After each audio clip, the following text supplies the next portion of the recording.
So today we're just going to hold the mirror up a little bit and reflect on the marriage. Let's keep this on marriage today. Today's about marriage, not about business. We've been doing business. Hey, but logical guys like me sometimes need another example. You know what? No. Everybody needs to be thinking about their marriage today, not about their business.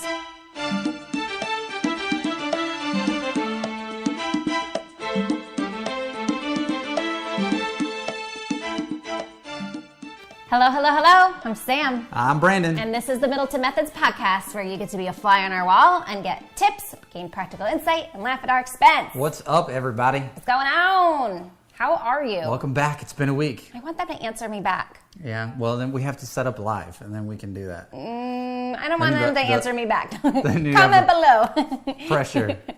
Yes, so we are ready to get you guys more interactive today. Everybody has been doing a great job coming on our podcast and commenting when we go on Facebook Live and sending in their reviews. So thank you. And let's keep the conversation going. Today, let's talk about the Middleton Madness. The Middleton Madness this week was awesome, and always madness in this house when we have so many things going on and so much to juggle. So yeah, we had a trip this last week. We went out to an event.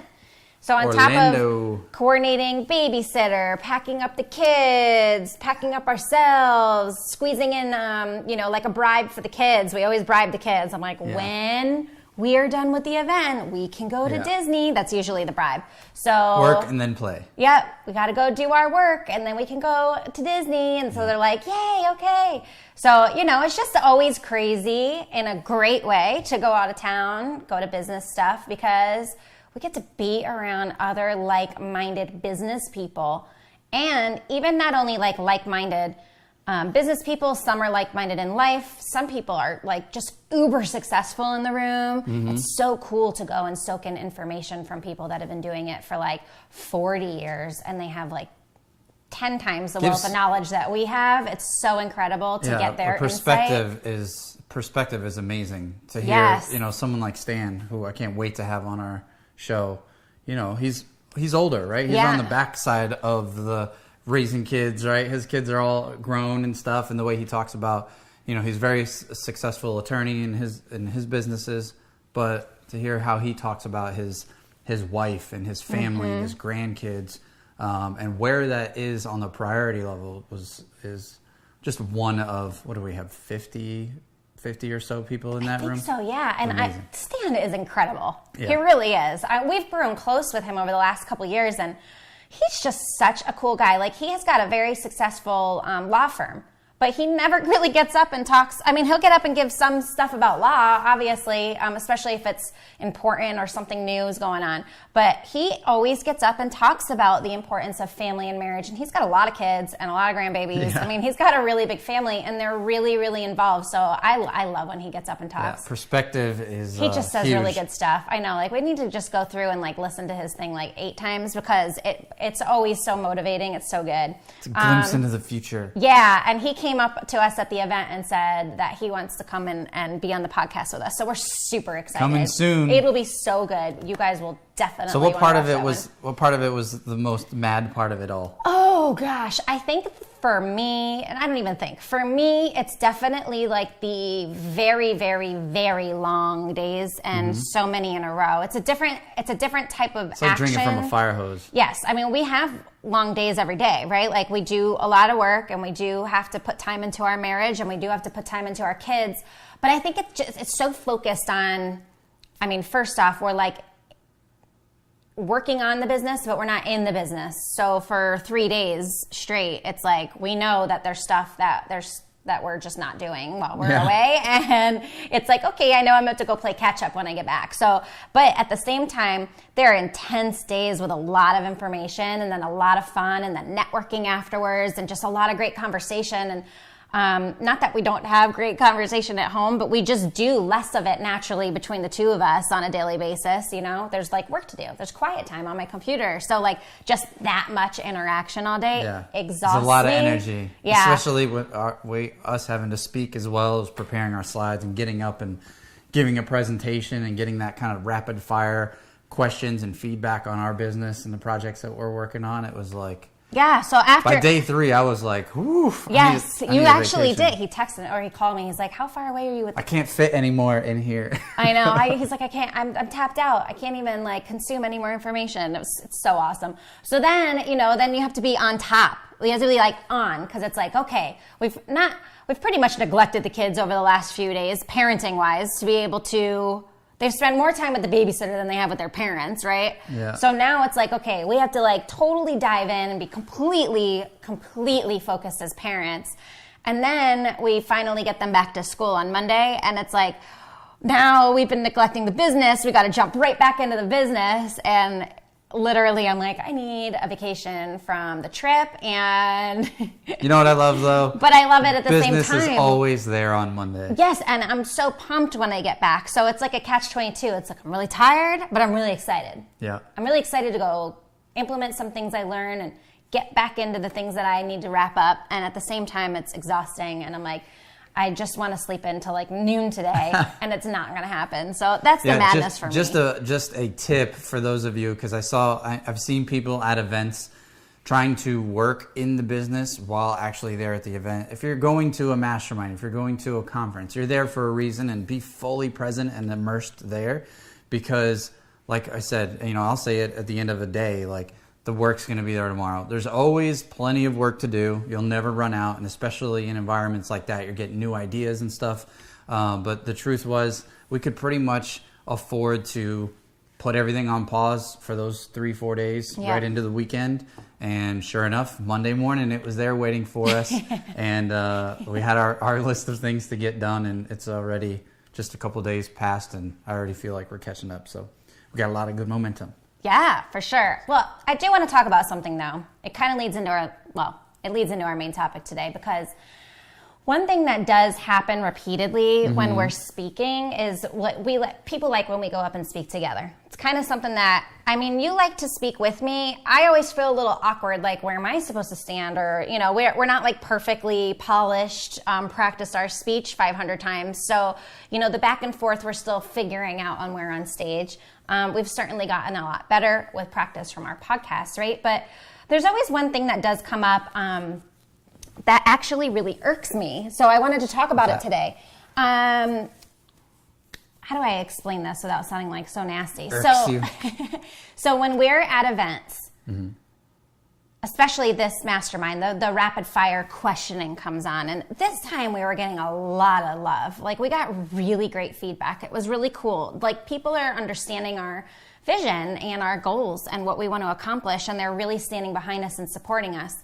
There, without a doubt, every single time is always at least one person that gets brave enough to speak up and be the naysayer and question our integrity and the integrity of our relationship. And I was telling Brandon earlier when I was maybe not directly, but indirectly. They do directly ask us. People want to test. We actually had somebody say, your marriage couldn't possibly be that good.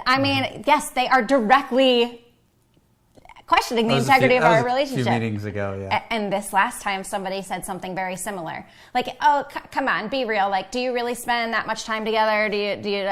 Yes, we're being real. Like, what? Why would we be up here lying to you the whole time? I guess people do it in business, but it just makes me so fiery. Look at all the reality shows I want to that are reach out there. across the table and wring their neck when they do it, because it really drives me nuts for anybody to question that I am being truthful about my relationship with you is the point, okay? So I started doing research on it, because obviously I don't want to be all butt sore about it. Anytime somebody brings it up, I feel like I have to go on the defense. And I found out, which I believe this to be true, is that it's called, and I have my notes over here, psychological projection. It's basically blame shifting. But the definition, here's the definition. It's a theory in psychology, thanks Wikipedia, in which humans defend themselves against their own unconscious impulses or qualities, both positive and negative. Basically, they go and they reflect it onto the person that they're talking to or the person that they're talking about. So I came to the realization... Give them an example. Well, there's an example right there. There's somebody that did question our marriage. Oh, it couldn't possibly be that perfect. Look, we never, ever claim that our marriage is perfect. Ever. We always say we're putting in the work to make it work. I like to think our marriage is perfect for us, though. It's a mindset of mine. Of course. The good and the bad, right? So when somebody comes along and says, your marriage really couldn't be that perfect, surely you guys must do A, B, and C or whatever, what they're actually doing is projecting insecurities about their relationship onto us, trying to make us look like their relationship, maybe to feel better about themselves or whatever the case may be. I'm realizing more and more that this is the case, and I'm guilty of this too. I've done this to people before, question their integrity or question things about them as insecurities of my own. I've also done it on the positive side, haven't you? Like, you see qualities in a speaker or something. I do it all the time to a fault. I see people, and I know that in a certain situation, I'm always going to do the right thing or take the high road. I always see the good in people, because what's the alternative, right? To always think that something's bad, right? I don't like that. You help balance me out a little bit, being a little bit more. I'm more skeptical. But yeah, I do that all the time. Like, Sam will be like, "Oh, I don't think that person's doing something in business. They may have a different agenda," and I'm like, "Oh no, I wouldn't have another agenda. So surely they don't have a different agenda." So that's my belief being put on to somebody else. So I have my notes to the side. Forgive me, I'm going to look over because there are just things that I want to make sure we hit today. It brought up more so for the relationship for me, although this does apply everywhere in life, right? This is the relationships with everybody that you encounter, business and everything. But let's talk about this as far as marriage, because that is a huge factor of our whole brand, right? It's the foundation. It's what we have going on in our house. And it was hard for me to explain in that moment in time, because it's like we had 2 minutes left to present. So it's like, of course we have challenges, but you're seeing us for 25 minutes on stage. So of course we're going to give us, our best foot forward. We want us to come up here and talk about the last time we fought or something. I mean, catch me at the bar or something, and we'll talk about on the last time we fought. That would be insightful. Okay, if you would really like to talk about the last time we fought, let us know, and we'll. That's like the stupidest topic ever. Anyway. I got you. But we did come up with 6 questions that you really should be asking yourself in your relationship. This may be part of things that reasons that people do blame shifting onto other relationships. And so we really started to think, like, why would people do that? What are questions that you can ask yourself to make sure you're kind of keeping yourself in check before you're doing it onto other people? So we came up with these questions and wanted to share them with you. And I thought it would be fun to just kind of go back and forth. Like, I didn't even give you all these questions yet. You have no clue what's really going on. I'm sure I ask similar questions. And like our normal day-to-day, like, we don't sit down very like structured and talk, right? These things are natural conversations. So I really thought it would be fun to just do something naturally with you today and just kind of spring these questions on and go back and forth about them. Sounds great. Yeah? Okay. Yeah, so if you are having challenges in your marriage or in any relationship, right? Marriage is just the one that we're tested on the more consistent basis. But even in business, let's just say you come from a poverty mindset. You came from nothing, right? And you built something. You can have a kind of it's not frugal. What's the opposite of frugal? Like a conservative? Like, you could be super conservative, or you could always be like on the protect mode. You could always be like, I don't want to lose, or I had to sacrifice so much to get here.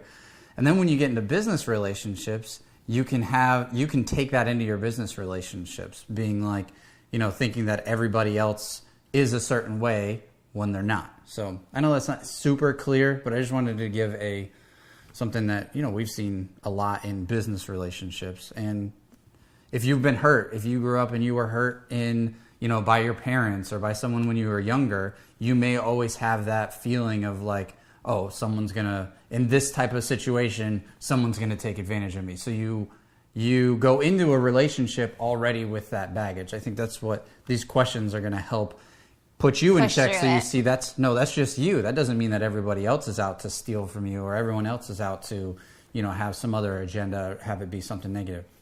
The funny thing is, when you get in check, then naturally you change the relationship. Because we truly believe, just like in communication, a lot of people think I'm responsible for me and you're responsible for you. But the truth is, if I'm communicating something to you, I'm responsible for half of it at least. Sometimes I'm responsible for more than half. If you don't understand what I'm saying, if you don't understand what I'm trying to get across, then I have to do a better job. And a lot of times I think people think that the other person has to change or the other person is wrong. And that's not right. So today we're just going to hold the mirror up a little bit and reflect on the marriage. Let's keep this on marriage today. Today's about marriage, not about business. We've been doing business. Hey, but logical guys like me sometimes need another example. You know what? No. Everybody needs to be thinking about their marriage today, not about their business. Because that is one... No, but I'm saying if you can understand it in one context, it makes it easier to understand the other context. That's all. I understand. But I would love for you to challenge people to think about it in their marriage today. Because by far, one of the biggest challenges is people just reflecting it onto their businesses and then not actually doing it in their marriage. So that is... That's why I made the connection. See, I'm already messing up on the communication thing. I know why you're doing it. I know why you're doing it. I'm saying let's focus on marriage so we don't go all over the place. Oh, yes. Moving forward, we will. Absolutely. That's what you meant. Oh, my God, this guy. Okay. How committed am I to the relationship? Do you even want to make this work? Is the reason the relationship is struggling because you don't want to be with the person? You're married. You took vows. Those are important. But what does this really mean to you? 3 words. Ride or die. So I had this theory growing up, probably because I watched my dad get married and divorced 4 times, and my mom be married and divorced, married and widowed, right? She's been married once and got married a second time. I recently found out through the internet that my stepfather passed away. We'll save that story for another time. So now she's widowed. And again, I haven't talked to my mom in 10 years. Many of you guys know that. More to come on that later. So I have seen this struggle in relationships all through my childhood. I watched my grandparents divorce. There's just a lot of divorce around me. So growing up, that was obviously negative. There was a lot of fighting leading up to that point. It was something that I didn't want to experience when I grew up. I wanted to get married once. I wanted my children's father to be my children's father. I didn't want to have 8 baby daddies. These were just some of the core values that I set along the way that I knew when I grew up I would be there. So you let me know too.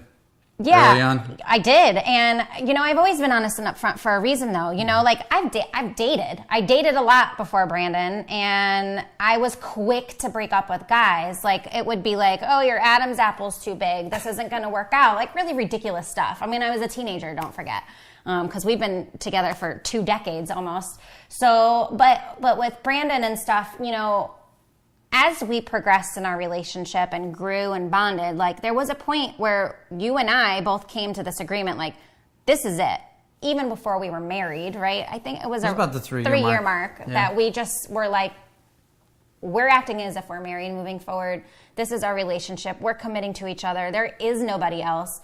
And we're going to have to continue for the rest of our lives to prove that to each other and continue to show that passion and that love for each other, right? Yeah, because it never stops. No. You never get to be okay, I'm done. I've given enough love, so now we get to coast off into the sunset.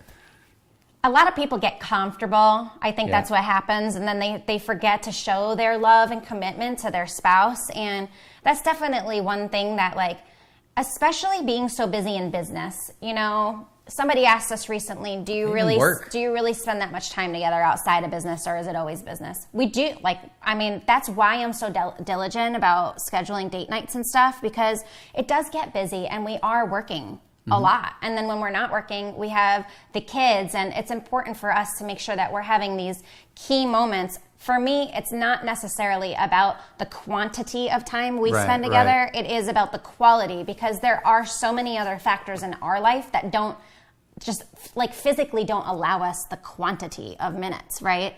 But we do spend a lot of time together because we work together. So touche on that one. But we are committed, right? That's something. What's your feeling on that? Like I said, ride or die. Ride or die. You're so simple. If you listen back to, I think it's the very first episode, we tell a little bit about our story, but there was that turning point at the 3-year mark that I mentally had to make a shift and make that commitment early on. Sounds corny as hell, but right, I gave you a promise ring. It was like, I'm only 20 years old, don't know about the whole marriage thing, nor am I financially able to give you the type of, princess wedding that you want and be able to. So for now, that's my commitment. And I mean, I did it even having you move down to Florida. I hummed and hawed over that for a long time with Skit sitting in front of the coin laundromat, just like, man, I'm not going to be the guy that has her move her whole life, and then like 3 months later we break up. So I've constantly tested our commitment, but the 3-year mark was definitely it definitely gets easier over time. 17 years later. We talk about it in the divorce episode, right? There's no back door. There's no. How much more committed can you be? I'm committed. I mean, I don't know how much more you could say on that. Just ask yourself, right? How committed are you to a relationship? Be careful for those. Oh man, we see it way too often. The the roommate situation. I don't care if you've been together 5 years or 30 years. There's still plenty of people who are living more as roommates than they are as fully committed. It's like, hey, you hold up your end of the deal, I'll hold up my end of the deal. We'll live in the same house. We can do this thing. Like, people may not admit it to themselves, but that's very much what it seems like from whether it's, separate bank accounts, separate, sometimes separate beds, separate living, but been together forever. Now, don't take me the wrong way. If that works for you and everything else is on fire and on point, I'm not judging. I'm just saying that it can be very common to be committed with expectations. So I'm committed as long as, right? That's not fully committed. Fully committed is we'll wake up, we're still both alive. All right. So three things. Ask yourself if you're committed, and don't be afraid to go talk about it with your spouse, right? Mm-hmm. Like, I can never hear how committed you are, like, enough. Like, you can tell me all day long, and it just builds that confidence and security for me, to just hear him tell me how committed he is to our business and our marriage and our kids and our family, how important we are to him. Like, the actions speak louder than words, but those words go a long way too. And then finally, just if you're committed and stuff and you're expressing this stuff with your spouse all the time, it's only going to help you guys go the long run. So don't be afraid to explore those things often. But it's not necessarily easy if you're not there. We get it, and it's not supposed to be easy. Those are some of the hardest decisions I made because I knew they were decisions forever. Well, I like to think of the alternative too, right? And this leads into question number 2. Who will be affected by a breakup if you were to break up? Mm-hmm. We don't really think about this anymore because they're right. We know we're committed. But for people going through that struggle or that challenge, trying to figure that out, who's going to be affected if this relationship doesn't continue forward? Many times with a marriage, people have children. It's the first thing they think about. And I think that is important. We discussed this in our podcast about divorce and how it affects children. And there are some scary, scary statistics out there of how divorce really does affect kids. So that was always really important to us. We had discussed this long before we were even married. Why do you think it took 13 years? That was a big part of it. I know, this fear of divorce and not wanting that in our life. But also it affects each other. Like, what I think about, back in the day, if we had broken up, like, what was our alternative was to go back in the dating scene or do it all over again. I never ever wanted to picture Brandon with another chick. It was horrible. Like, even at the beginning of our relationship, there were still other girls trying to take Brandon from me, because it was a new, fresh relationship and we were in high school. But now all these years later and leading up to this time, like, I could never picture a better woman for you. That's for sure. And leading up to the point that we got married. No one will put up with as much of my crap.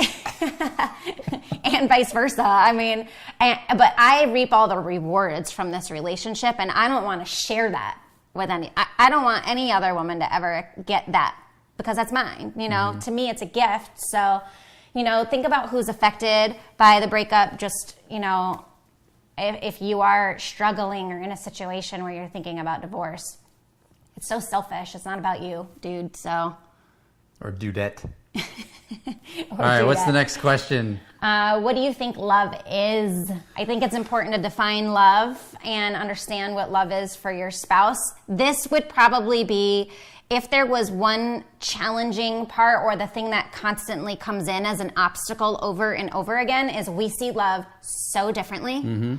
I mean, there's a lot of similarities. I mean, every relationship wants to feel love, but what is love to me? What is love to you? It's different. Go buy the book, Love and Respect. That's a good start. The 5 love languages is a good one too. Yeah, that one's overplayed. People talk about that one a lot. It is good. The Love and Respect was awesome. Love and Respect is amazing. It's really showing the difference between a man and a woman. To really understand the science behind love for a man versus woman. I really like character and personality-wise, the 5 love languages. You can even skip the book and just go take their free online quiz, because you answer these questions about yourself and it says this is the type of love you like to receive. Scary accurate. It's so accurate, and it's cool because then you can go share it with your spouse and be like, here, give me this kind of love. But what we realize is, you know, I like to be affirmed. Like, I like edification. I like words of affirmation. I like quality time. Those are big. You are beautiful and amazing and the best wife and the most amazing mom and such a loving, selfless person. Thank you. Why are you shaking your head no? I'm just kidding. I'm just kidding. Thank you. Had to take my opportunity. Meanwhile, you know, I'm touching Brandon's leg and stuff. He loves physical touch. And what's the other one? It's not gifts. You could care less about gifts. Does it have something to do with growth? No, it wasn't growth and contribution. Apparently we need to take the test again. We have it in an email somewhere. Physical touch is big for him. Like, of course, what man doesn't like to be touched all the time? But he definitely, that's his hot spot. So if we're really, when you say physical touch and hot spot in the same sentence, if we're really busy in business, for example, and like it's the end of the day and we're exhausted, you know, to be totally vulnerable. He's a dude. He may be like, yep, I'm ready for sex. And I may be like, I'm so tired. Are you kidding me? Like, this is the last thing I'm thinking about right now. And so I have to remember that I want you to come tell me you love me, but you want me to come tell me I love you in a different kind of way. Yep. So just really understanding what love is for yourself and understanding what love is for your spouse as well. That way you can give each other that kind of love. I think that's so important, right? Yep. Do you have anything to add on it, or? No, just like you said in the beginning, those are questions that you don't just answer once. You're not the same person today as you were 30 days ago or certainly years ago. So constantly working, being curious about those questions and communicating. Love changes. I mean, before the children, I would see a moment or see Sam do something for others where I'm like falling more in love with her, right? Now I see her with our children, like our family, our blood. That's a whole nother level. That's a whole nother type of love. She's not even projecting it on me, but those are my children, right? So things are always changing. So keep asking that question, keep getting more clear. The more clear you are with anything, the better the more of it you'll have. So eloquently sounding today. I'm far from eloquent. Like teasing him. Just be happy that I'm enunciating and not. I don't know if you've ever noticed. I tease Brandon a lot, totally out of love. By the way, I like seeing him smile. When I tease him, he smiles. So I always tease him. I hope you're not dying inside when I do it. Please, you know me better. Okay. I love this specific question. This is probably my favorite one. Why did you fall in love with this person in the first place? Okay, this is real deal right here. 17 years, and I'm sure... I got three things. So yeah, I'm 17 years old, been a serial dater, I guess, as much as you can be at 17. But I was tired of the whole like dating thing. Like nothing was long term, and that was old.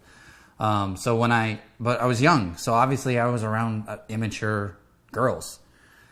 So three things that I saw that I immediately fell in love with was, number one, you were independent. You were independent in that you had a job and a car, and like you were responsible, which a lot of the girls didn't even have cars and weren't really caring about jobs or anything like that. They were looking for guys that had cars. Right.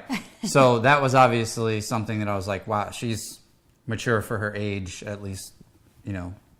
Again, I'm 17. That was a big deal. I was also 2 years older than him. Yeah. I was like a granny. Yeah, well, there were other girls that were 2 years older than you that were not together. Okay. The second thing was that job that you had. I saw you worked for a home for autistic adults.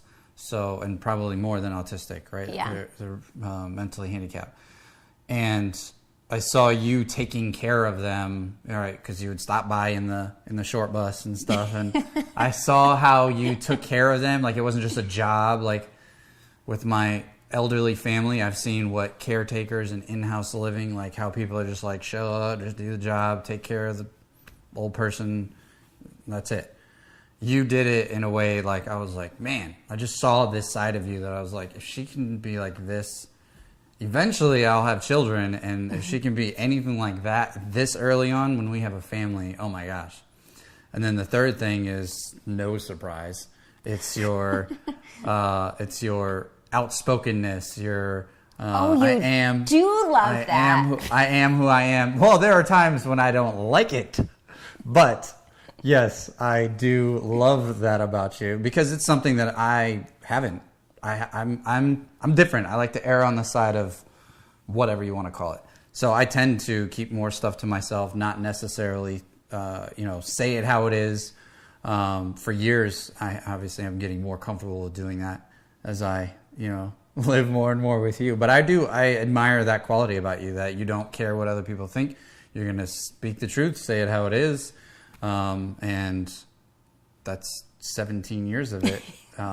I can see the benefit of that, and early on I respect that about you, and I didn't love it at times because sometimes it caused rifts with friends or whatever. The people that weren't supposed to be in our life. You knew what you wanted, and you weren't afraid to be outspoken about it. So those are three things that I fell in love with. Thank you for edifying me. That made me feel good because I wasn't even going to go in that direction. So. I just felt I needed to. And I love that. Again, I like edification, so I can't hear that stuff enough. Like, it always makes me feel good. Everyone has hit stop on their podcast.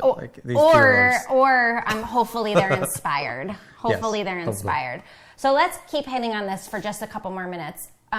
Why did you originally fall in love with your spouse or significant other? And what I want to challenge you is, I'll share something and then I want to challenge you to do something.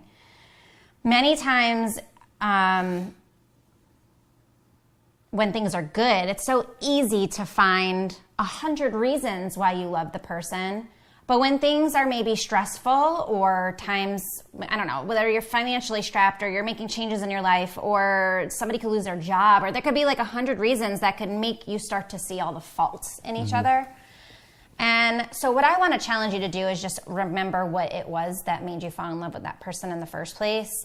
I do this whether we're arguing or not, or in good times or in bad. Like, it's almost more important to do those things in bad times. It is to keep the love alive. I actually think it's super important to just do all the time, whether it's good or bad. But, because here's an example. Last night, I like to take things that you do that like actually annoy me and turn it into something good.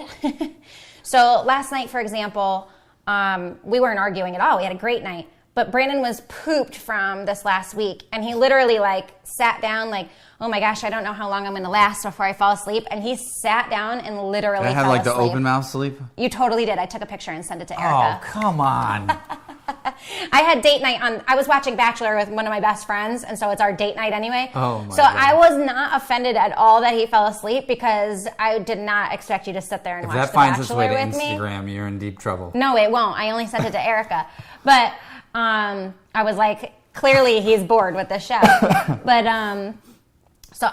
in those times, like, maybe it was a night where I did want you to watch something with me, or I wanted to spend time with you or have a conversation with you. There are nights that do go that direction. And you're like asleep by 4 because you're an old grandpa. And sometimes it annoys the crap out of me. I get like frustrated when you want to sleep. I think like, oh, is it not priority to be here right now?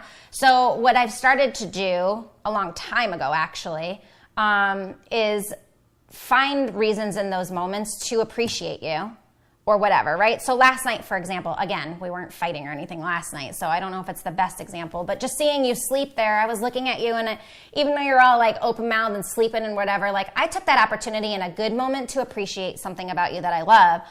I know that's going to carry me in a time where maybe you're annoying me that you're sleeping, and I'll just think back to that moment. So like, for example, last night I was just like, he's so handsome and so cute, and he works so hard for us and does all these things for our family. And I appreciate the fact that you just needed to sleep. You're apologetic before you sat down. Like, he warned me, I'm gonna not last very long before I have to go to bed. And instead of going to bed, he at least, just slept on the couch by me. I didn't make it that far. No, he didn't make it that far. But I just started thinking about all these things that I appreciated about you in that moment. So now I know when we do have a time where maybe you fall asleep and I'm pissed that you fell asleep, I can think of this time that I appreciated you. It really does go a long way. So I'm challenging you guys to do the same thing. I mean, I know there's things around here that, like, the moments that I'm too strong, for example, there's moments in time that you don't like that I'm as strong as I am, or can be as aggressive in my communication, or just not as polished. And especially this last couple of years, I've just been so unapologetic about it, and just saying, like, this is me. And there's times that I don't want to be, like, not polished. Like, so sometimes I just think about what I'm saying more, and sometimes I just let it out of my mouth, right? And so in those moments that I may, like, catch you off guard, and you'd be like, oh God, she just said that around these people or whatever, to not see it bad, but to be like, oh, remember those times that I do that in a moment that makes you proud, and just appreciate those things that I do in that moment, because that's what I do on the flip side, and it really, really works. So I know it was a long story and long-winded, but I wanted to share that with you because it's important. It's important to see the good in the each other. The longer you're together, the more that bank vault of times to look back at builds. That's a great way to look at it, because I think there's more excuses to find fault in each other as you're together longer. Well, I guess it depends on your perspective, right? There's more opportunities to get bored, or more opportunities to get frustrated. And, after all these years, how do you just keep the flame going? And you are right. I dig into that bank of good stuff and use that. Yeah.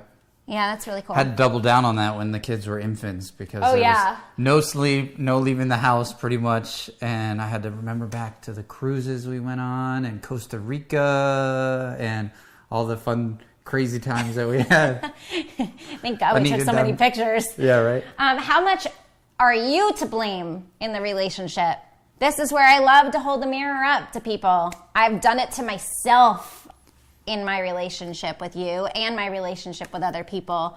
I feel like we're having an issue, and how much am I to blame for that issue? I feel like Neil should cut in masterpiece. It ain't my fault. Oh gosh, then they can't play this on Facebook, so we can't cut it in. But we'll just think about that in spirit. That's so funny. Yeah, like totally thinking that nothing is your fault. Like, there are actually people out there that don't think anything is ever their fault, and they never take blame. And I can't even be, like, around people like that anymore. I just can't even handle it. As soon as I can spot people like that from a mile away, you make me hang out with them longer than I want to. And then I have to dig into my bank of things I love about you during this. I love how he sees the good in everybody and really wants to give everybody. And I might be too judgmental too early on, and then it doesn't work out that way. And I'm like, see, no, I'm just kidding. Yeah. Oh, no, I'm half kidding. Yeah. But really, like, it just goes back to, if you're blaming, we're only talking about the marriage, right? Yeah. You can't blame the other person because you're on the same team, right? We talk about this in podcasts all the time. If you're on the same team and there's no back door, then what good is it to blame your teammate? It isn't. Now, there are moments, of course. There's always going to be moments. But at the heart of any situation or the end result after a argument or misunderstanding or bickering or whatever is going to be like, well, if that's how strongly you feel and this is how strongly I feel, I have to accept that, or this is the situation. I can't just blame you. That doesn't do anybody any good. I feel like this is when then you have to be on the defense of like, well, no, it's not me, it's this or this that. is when you got to dig back to why you're committed and why you love this person and put in the work, because this by far is the easiest point where a relationship goes like this, right? Oh, and then I want to share the thing that Scott shared with us. You have to start thinking about not blaming the other person, because when you're blaming the other person, that you're just like, that's like an attack. It's an attack. Mm-hmm. When I do it to you, I'm attacking you. Mm-hmm. I'm telling you that you did something wrong in my mind. And I'm literally, I might as well just punch you in the face when I do it, because I'm coming up saying, you sucked because you didn't do something by my expectations. Uh-huh. And now you failed at that. And I'm going to voice that to you and let you know how awful you did in that situation. Who am I to do that now that I think about like blaming and how awful it is, and vice versa? I just really wanted to paint that deep, dark picture. You're perfect today so far. Go ahead. What? But yeah, just like, it's natural. I do come and blame you for things sometimes, and then I catch myself later. I'm not afraid to go back and apologize or go back and discuss it, or just realize like, oh wow, that he can accept some of that responsibility, but ultimately, I use this one all the time. If the dishes aren't getting done, it's so easy to blame Brandon, because we have decided that that's his responsibility. If I'm going to take the time to cook, he's going to take the time to clean. That's how we help each other out. Mm-hmm. So when I see the dishes not getting done, it's natural for me to want to blame you. But I also sometimes have to think like, well, he takes on a lot more responsibility here or here or here. So if these things aren't getting done in a season or right now, or just like yesterday I did the dishes for you, for example, right? Yes. Thank you. I really just didn't want to look at him anymore. And he had been out running around doing stuff for our real estate business. And I miss you in those moments. I didn't see you all day. The last thing I want you to do is come home and you go, and you didn't do the dishes. One, that's negative. Or two, you spend the time doing the dishes. The kids were home. They had started eating their dinner. I'm talking to them while they're eating their dinner, and I'm doing the dishes and getting it all done. So I avoided the blame game. I avoided that situation. So if you could find times where you can avoid it, do it. So back to the core topic of this, like projecting it on other people. If you've been used to having people blame you, you could put that on. You could project that out, and so just be cautious of it.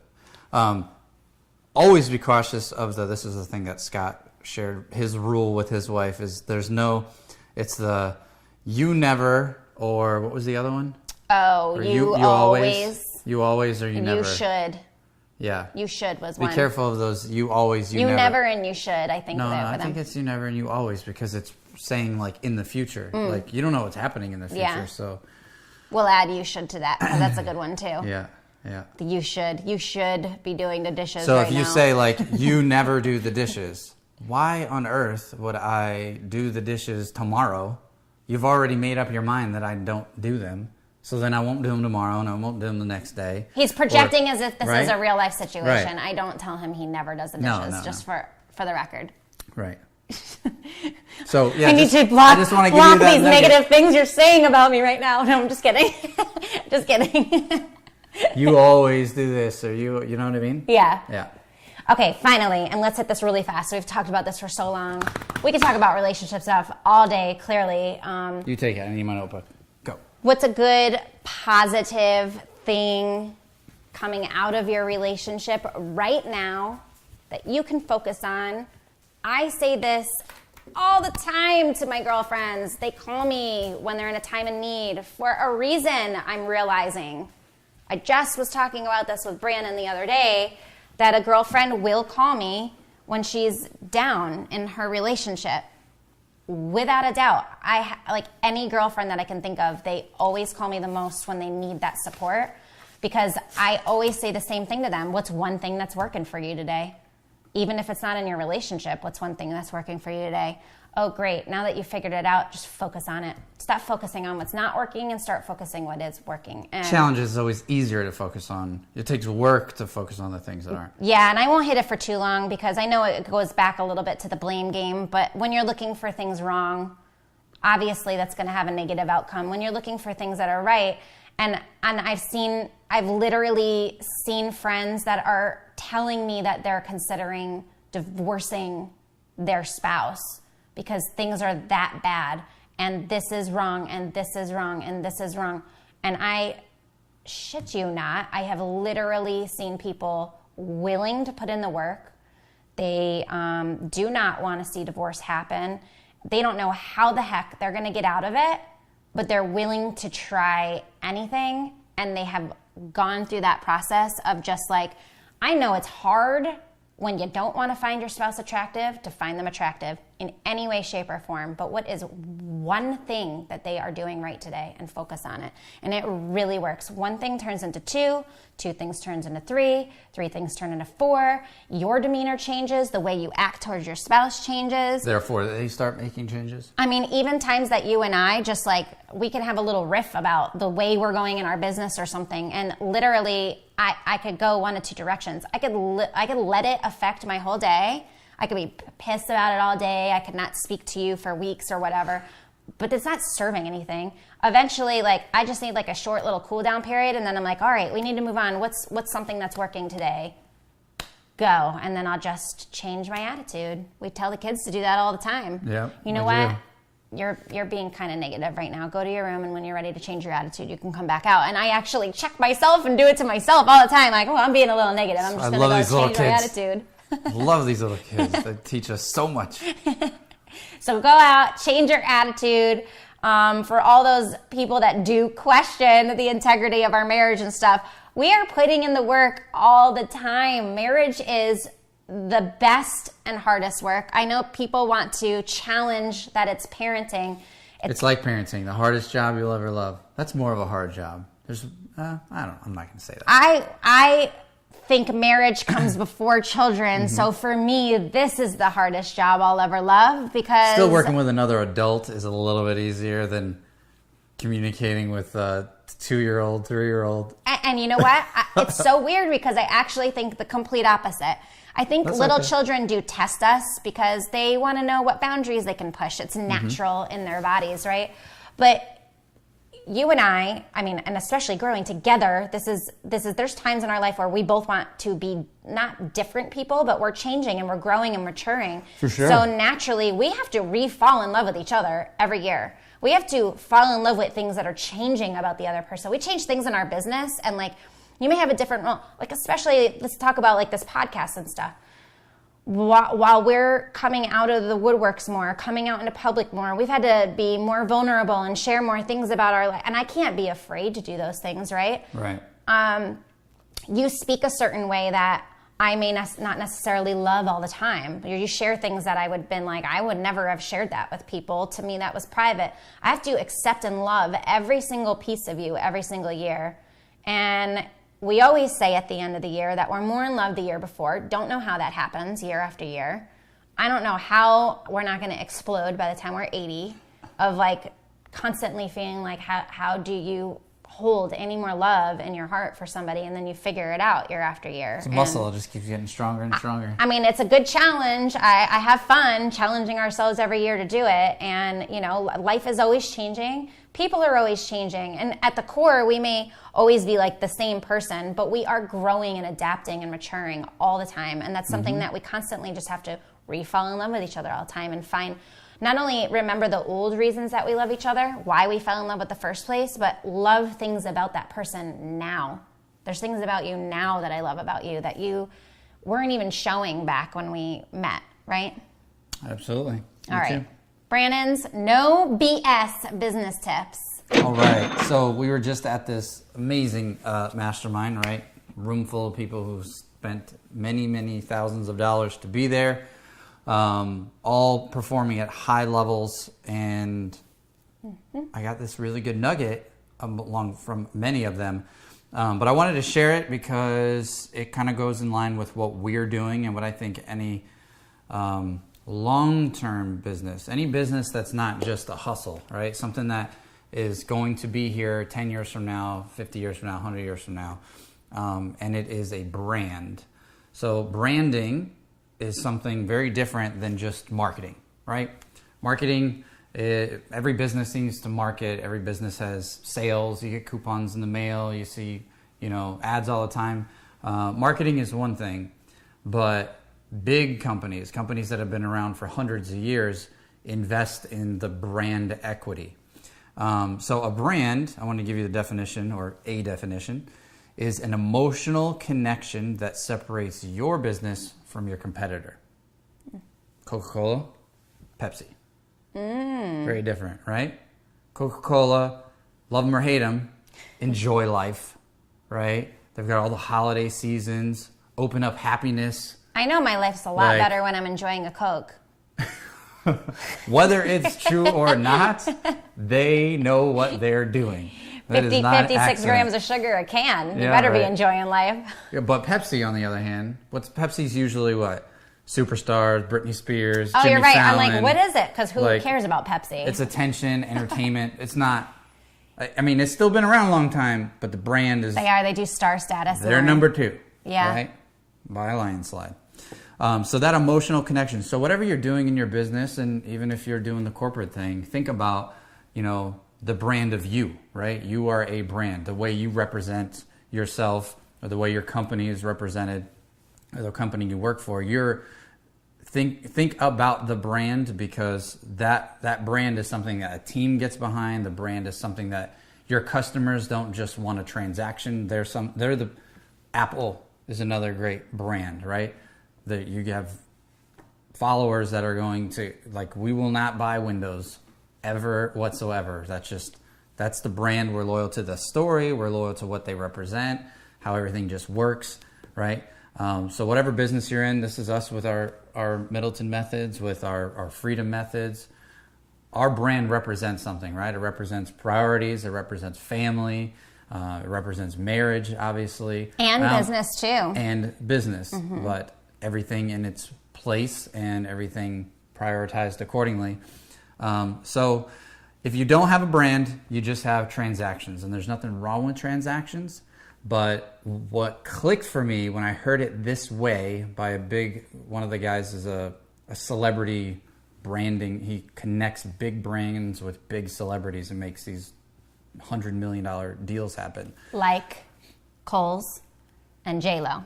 Right. That was one of the examples, right? Right. He's the middleman between connecting those two huge names together to do a Kohl's campaign. Right.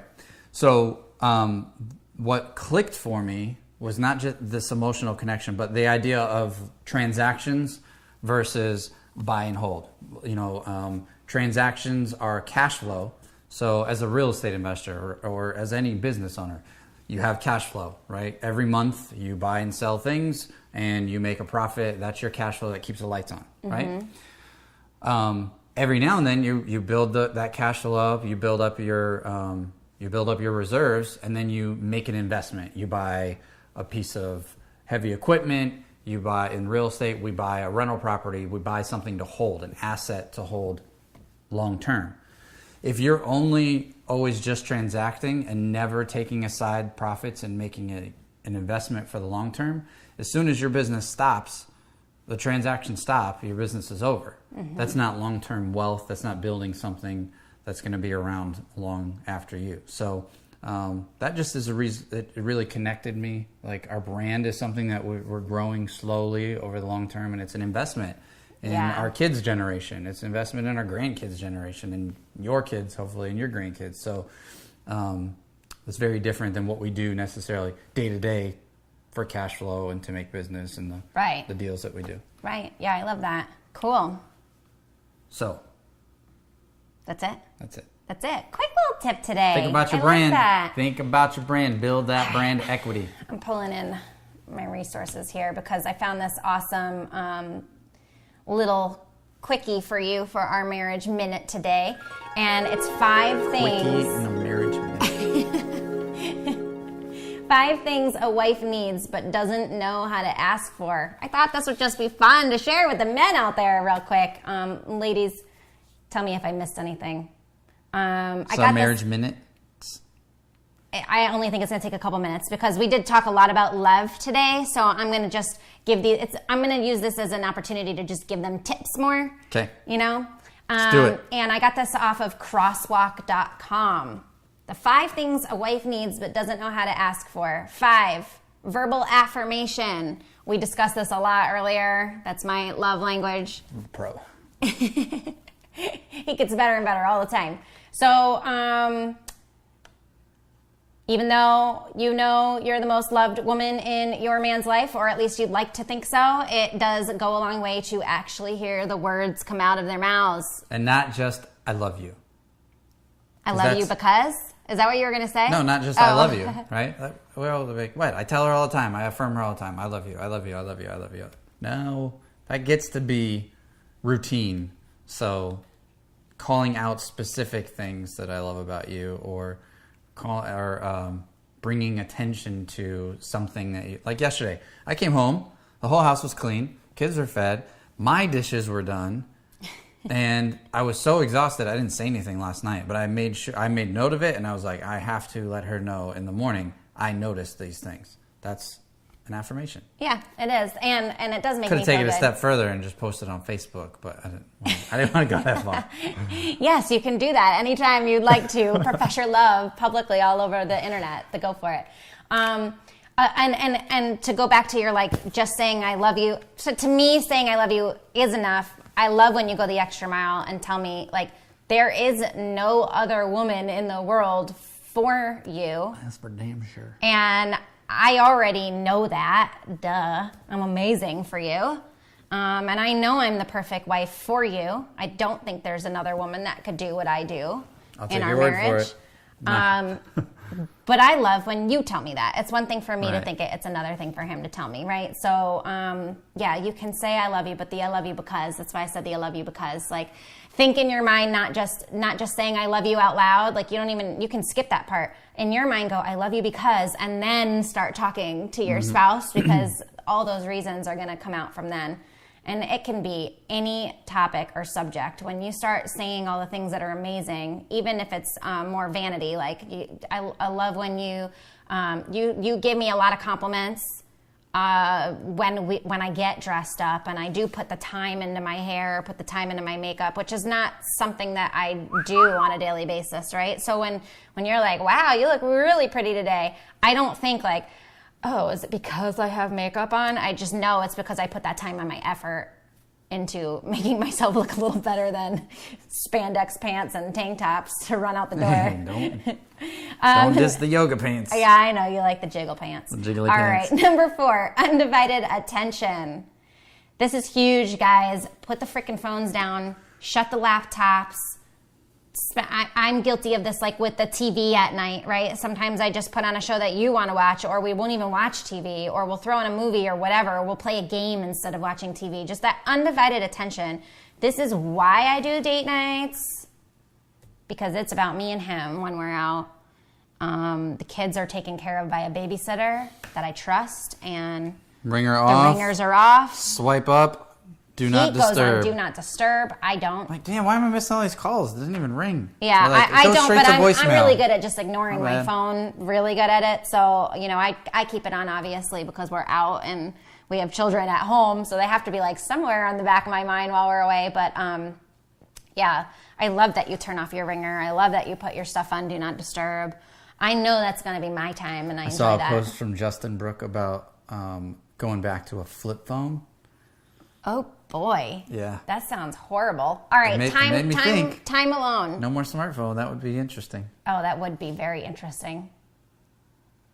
So basically, but when you got to work, you work at your computer. When you are we'll have to mobile. sit and chat about that, because I just love the flexibility. He's got a good string going. I love the flexibility of being able to work wherever you want, whenever you want. So if you have that discipline to put it down. We get a Straight Talk wireless. We'll get like a track phone for a month and just test it. Oh my gosh, no, we're not going to do that. That'd be good. Time alone. This is huge, guys. Take the kids, like make it a point, even if the wife is saying, no, I'm okay, no, I'm okay, no, I'm okay. Moms go through what's called like mommy guilt. It's like if we leave, what are we missing out on? Or if we leave, like we're not there to take care of our kids. I'll say after 2 kids, that's not the case for me all the time. I love my me time. I'm in a world of Brandon in my ear all day for business. You still challenge me. I have to like convince you to be like, you know, I like to go when I feel like I need it or whatever. Like I need the rejuvenation. So it's harder for me to take that time when I don't need it, right? Mm-hmm. But here's an example of mommy guilt. Like even sometimes I just like to be in my house by myself. But Brandon will be like, yeah, I'm gonna take the kids out for a little while. I'm thinking about taking them into a movie. That's a trigger for me because I have a blast when we go to like the dine-in theater with the kids, and you can take the kids. Just go do something boring that I won't miss out on. I'm like, take the kids out. Go do something like to the playground at the mall or like something I could care less about doing. Go take them to Chuck E. Cheese. Yeah. Just please don't take them to the movies without me because I have so much fun doing it. So I go through like that mommy guilt, and I have to snap out of it sometimes, but more often than not, especially with moms that I meet that have more than one child, that mommy guilt does go away after a few years, and it's like, yeah, I'm good with having some peace and quiet time. And it's really I feel like it's important for you too as a dad, but we're talking about the ladies today, when there's all that chatter, noise, decision making, all that stuff all the time. It's nice to just be able to go and get a massage or go shopping, which I never feel like I have time to do, right? Work aside, then I feel like I should be investing in my marriage and investing in my kids. And now it's, 11 o'clock at night and I need to go invest on the pillow and go to bed. And just reminding myself, like, literally, it's like up to the day before an event. And I'm like, well, I have no other option but to take a couple hours and run out if I want to have something new to wear at this event this time. So taking some time alone is so important. And if your wife or your girlfriend or whatever doesn't do it enough, just like, invite her to do it more often. It doesn't mean that you have to come and force me to do something that I'm not ready to do in that moment, but inviting me to say like, hey, you think you're going to want some time over the weekend? Actually, it's more like, I can tell you're a little agitated right now, or you seem pretty tired. Ding! This is an opportunity to just change. You do jump on the opportunities, because it was a little bit of resistance at first. It was like, I'm having a good time with the kids right now. Why are you going to leave? Right. And then you are quicker to realize, like, oh yeah, I'm ready for some time. The kids are being stir crazy this Saturday. Okay, well, it's just. And you just want to be lazy. You don't want to leave, because sometimes I just want to be lazy, like all weekend. I just want to be lazy. Number 2, romance. The need for romance isn't a stereotype; it's a reality. So we'll just hit on that real fast. I don't know that I'm the most romantic guy, if I'm being honest. You're not the most romantic guy, if I'm being honest. But you do these things that I find romantic, or I know is your way of showing romance. Like, straight down to the way you proposed was pretty funny. And the night that he proposed to me, we were in bed, and it caught me by surprise because we were like binge watching Lost, I think. Yeah. And so it caught me by surprise because it was like during a commercial or something. And like, so it was just like a really weird situation. He took me out to like 4 romantic places that night. It was like a week after Valentine's Day, but we never got to celebrate Valentine's Day. And he was like taking me to all these awesome romantic. I swore he was going to propose to me that night because he doesn't usually set stuff up like that. So we lived in Vegas at the time. We're at the Eiffel Tower grabbing a glass of wine, and it's so beautiful and it smells so good in those casinos. And then he takes me up to Red Rock Mountain first, blindfolded. I'm like, oh, here we go. And then we like didn't stay there very long because it was raining. And then he took me to one of the best, like nicest views restaurants in the entire city. And I thought for sure he was going to do the cliche thing and propose in the restaurant and didn't do it there. And like, here we are at night in bed and it's like the least expected time to do it. So I was like, wow, that was like really unromantic, but I'm so honored that I'm going to be your wife. And then we were discussing it and I just said, why did you propose to me in bed? This is like the weirdest thing. And like, we're kind of laughing about it. And he just said, there was all these opportunities over the last 4 or 5 months. He was carrying the ring with him everywhere. And he just started getting nervous if something were to happen to one of us. And he never had the opportunity to tell me that he wanted to spend the rest of his life with me and really express that love to me. And you want to talk about romance. I mean, you flip the script on seeing a situation for what I thought it was and then realizing how much romance was actually behind that act. He literally was worried that he could fall asleep and die that night and never be able to propose to me. It's pretty damn romantic. So I really You're making me blush. This is way too much talking about me. We didn't move on. What's the last one? Well, it's so sweet. My point was that you do things in little ways. You don't think you're romantic and you do. Okay. If you're a guy that's not very romantic, just put in any kind of effort and it's going to be romantic because it's probably way more than you're already doing.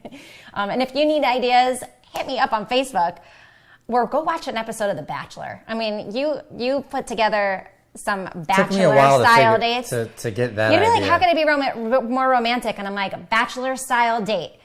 You could do one of those a year and I'm good for the year on romance because they are so nice. Helicopters and flying me around the city for the view. I mean, it is awesome when you do stuff like that. For the birthday, that was good. Yes. Okay, and number 1 is help. Help me. Please help me. That's an Instagram minute right there. Just starting off, help me. Help me. Please help me. I need you. I need you. I cannot do this all on my own without a full head of gray hair, possibly going bald, or stressing out to the max. I can't imagine life without you and appreciate everything we do to help each other. Mm-hmm. And I think a lot of the times, it can really be taken for granted how much a woman actually has to do. Any single parent, period. Oh my gosh, I give it up to the single parents because that has got to be so freaking hard. Mm-hmm. You help so much and I help so much. For me, I feel like the business is your baby. I'm helping with your baby, and then the house is my baby and you're helping with my baby. Mm-hmm. And there's more responsibility for you in the business, more for me in the home. Right. That's the way we've set up our house, pre-marriage, pre-kids, everything, right? However, there was a point where you had to see the value in what I was doing just as much as I had to see the value in what you were doing and really come to terms that this is because we're doing things for this, right? Our life and our marriage. And I really feel for the women that feel like they're doing everything and not getting help. Mm-hmm. Help your wives. Help them. Give them a couple examples. What can they do? Load the dishwasher. Do the dishes. It's so important to me to not feel like I'm neglecting the kids. So I really have a bad habit of Uber Eats or grabbing food out and bringing it home, or let's go eat out and spending all this extra money we don't need to spend eating out all the time because somebody else is doing the cooking for us and I don't have to take my focus off the children. Mm-hmm. I love seeing you engage with your kids and have fun with the kids and not be babysitting them while I cook dinner on your phone, right? It's really special to hear the laughter coming from the playroom or watch you guys chase each other around or play hide and seek. I feel so good about cooking for you guys when life is like that at home. I don't like when you're out late running around for real estate and I'm cooking dinner and I feel like I'm neglecting the kids. I'm not spending that time with them. I'm by a hot stove, so I don't let them cook. You know what I mean? And it's just a different situation. So help in that kind of sense. For me, that's bringing quality to our lives and joy to our lives. Mm-hmm. So not having to do the dishes allows me to go relax with the children after I've had, yeah, exactly. So it's actually pretty good me time because I cook and then he does the dishes. So he's hanging out with the kids. A lot of times I'll put my headphones in while I do the dishes and I get some me time too. Yeah, he hangs out with the kids while I cook, so I get to enjoy the laughter, and then I get to cuddle with my kids while he does the dishes. I mean, I'm definitely winning in that situation, but that's just an example of helping. Even though we do like Instacart and stuff for our grocery shopping, like sometimes we'll forget something or realize we just need one little thing, and you're always willing to just like run to the store and just do stuff like that. Acts of service and quality touch. Acts of service. That's why you're always running around for me. Not a debate that I like it. So, and maybe that is a new love language for me because it doesn't get old. I know you like to do it though. Like I'll run to the store. I actually can't stand going to the supermarket now that I haven't done it for so long. I used to be like, that's my time, and I love to do it so much. Thank you, Instacart. I know. $10. I'll send you a link. I get $10. You get $10. And I literally have Kristen uses Instacart 3 times a week right now. Because she's in tax season and she has no time to go to the grocery store. The future is here. She's like, we're not supposed to be wasting time on that stuff. This is the best thing of my life so far this year. I've used it 3 times a week since tax season started. Yeah. Awesome stuff. Anyway, those are the 5 things that I said would be quick that didn't end up being quick. So sorry. All right, guys. This has been another episode of the Middleton Methods podcast. Did you have any no wrap up, huh? No? Give us a statement. Give us a challenge. What do they focus on this week? Be cautious of how you are projecting your stuff onto other people. You know what? Here's a challenge for you. We are now in February of 2018. If you are listening to this podcast, weekly with us. And even if this is down the line and you're catching up on our podcast, it is the time that you're in and the time that you're in right now. But there's no better time than right now to take some forward action on something in each area of your life this week. And one thing we've been sharing with everybody that we encounter and why we're growing Freedom Methods brand the way we're growing it, it's not just about marriage and it's not just about business. It's not just about parenting. It's not just about money because that doesn't exist that way in life. Life does have different niches and arms of it, right? So I want to challenge you to just think of something that you can move forward in your marriage this week, something you can move forward in your work or your business this week. Even if you work a 9 to 5, are you working towards your next promotion or are you working to get out of that job and start your own business stuff? But what's one action step that you can take this week in each area? For us right now, a big focus is moving back into health and fitness, which we keep saying we're going to do and not, and actually publicly doing something huge or something just to make sure that we follow through. Yeah. So just figuring out what that action is and take that step. It doesn't have to be big, just one small step you can take this week. Awesome. Speaking of steps, we are at about 60 reviews on our podcast. Thank you guys so much who have given us a review on iTunes. We are going for 100. That's the next milestone. We've got something cool we'll give away for free. So we'll just randomly pick one of the 100 reviews.